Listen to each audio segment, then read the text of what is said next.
긴 설 연휴를 앞두고 있어서 이동도 많을 거고 또 해외여행 계획하고 계시는 분들도 많아서 이 감염병에 대한 걱정 하시는 분들 많을 겁니다.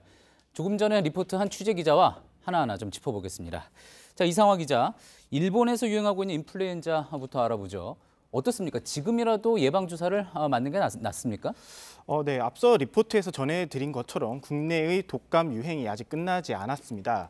꼭 일본 유행이 아니더라도 예방 접종을 맞지 않았으면 하는 게 좋습니다. 예. 지금 나오고 있는 게 질병관리본부에서 매주 발표하는 독감 환자 수인데요.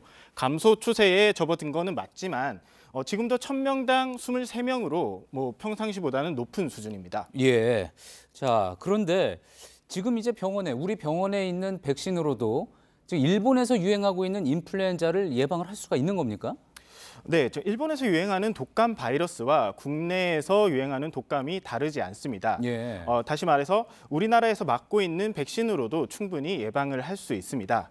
좀 걱정을 하는 거는 최근 보도된 이상 행동 때문인데요. 이건 조금 다른 문제라고 볼 수 있습니다. 약물의 부작용 혹은 인플루엔자 자체가 뇌수막염이나 뇌증을 일으켜 일시적으로 이상 행동을 일으킨다는 분석이 나오긴 하는데요.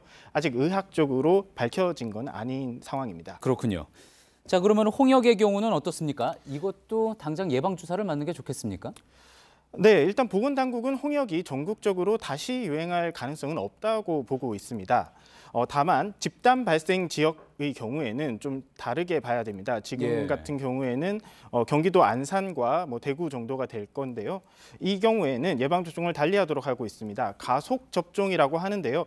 원래 아이의 경우 만 1살, 그러니까 12개월 정도에 한 차례 맞고 그다음에 만 4세에서 6세 정도에 한 차례 맞아서 꼭 2번을 맞게 돼 있습니다. 이 경우를 좀 앞당겨서 맞도록 하고 있는 겁니다. 그렇군요. 성인들의 경우는 어떻습니까? 이 성인들의 경우에는 내가 어렸을 때 홍역 예방접종을 했는지 안 했는지 기억을 못하는 경우도 많잖아요.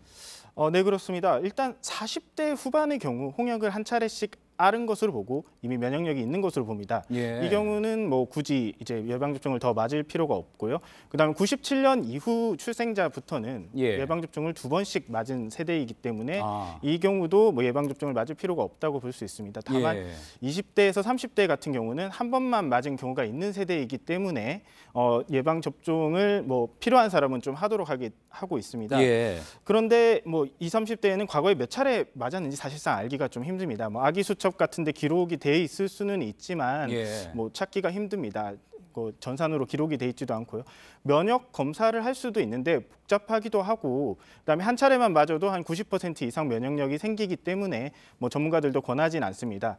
때문에 다만 전문가들이 20대에서 30대의 경우 홍역 유행 국가로 떠나거나 집단 발생 지역에 거주하는 경우만 과거 접종 여부와 상관없이 한 번 더 접종하도록 권하고 있습니다. 그러니까 굳이 돈 들여서 접종을 했는지 안 했는지 검사받을 필요는 없고 만약에 걱정이 되면 그냥 한 번 더 예방접종을 받아라. 그런 이야기군요. 그렇습니다.